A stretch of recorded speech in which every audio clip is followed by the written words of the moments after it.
All right, a couple people have been asking for a spring update or any update on this bike. As far as not making more videos goes, life got busy and YouTube quickly falls to the lowest of my priorities since I'm not doing this for a living, just kind of doing it for fun. So I've had a chance to get some more miles on this bike. The bike is still wonderful. Everything is great.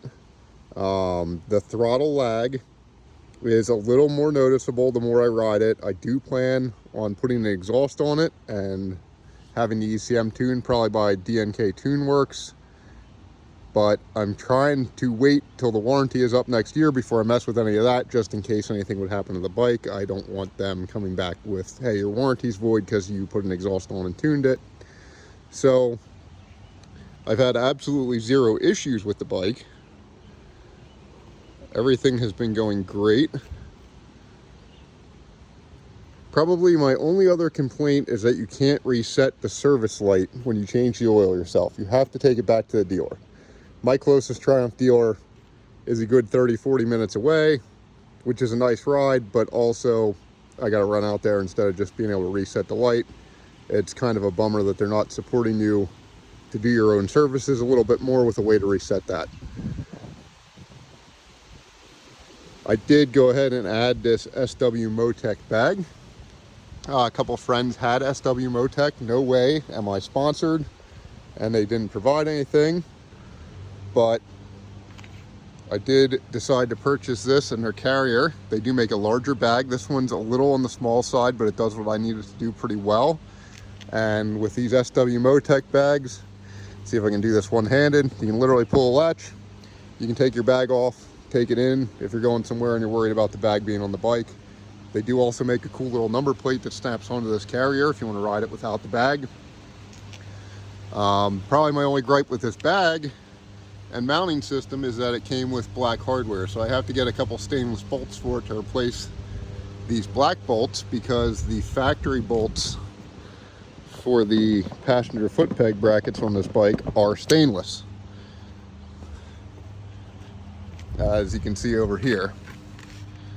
The only other problem I've run into with this bike is I've always used nylon license plate bolts on pretty much every bike, trailer, whatever I've had.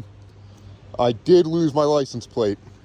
License plate fell off, it snapped both the plastic bolts, so I've replaced them with stainless bolts, and the only thing I can think of is that the plate is mounted to the swing arm, so it's unsprung. It takes every hit the tire takes, and I believe that may have contributed to that. The outcome of that story was that I walked into the notary to do the paperwork for a replacement plate, and the lady at the notary had seen my tag leaning up against somebody's post in her front yard, town over from where we live, and lo and behold, I went, got it, it was still there, so that all ended up working out. But I would not run plastic license plate bolts on this particular bike because of that reason. But yeah, the thing's just been an absolute sweetheart. Like I said, I don't really have much of an update other than I've been riding it a lot and enjoying it. I did see they came out with a new triple tribute that has all the goodies the 25 has on it. This bike is kind of an odd case. It is a 2025 by title, and by VIN number is a 2024 by available features. So the 2025 triple tribute that just came out, which I'm assuming is a 26 model year, or maybe it's still a 25, I didn't look that deeply into it, does have the sport mode and the better gyro system for the traction control. I am a little bummed out that this bike doesn't have those features, but I'm also glad I bought this bike because this one is red, white, and blue. The new one, they have replaced the white with black.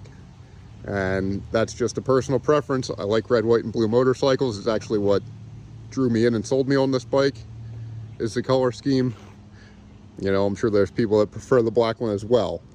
So that's really all I have to say on it. I will hopefully make a couple more videos a little sooner. I'd like to actually do some videos on that down there. That is a 17-foot Maine Mariner skiff, a copy of a Boston Whaler. And that is a 1981 skiff. It's a pretty cool boat, a pretty unique boat. You just do not see them They copied Boston Whaler. Boston Whaler sued them and ran them out of business. So hopefully we'll get some videos on that at some point here this year. I redid that whole thing last year, and it turned out really nice. All right, that's all I got. Have a good one.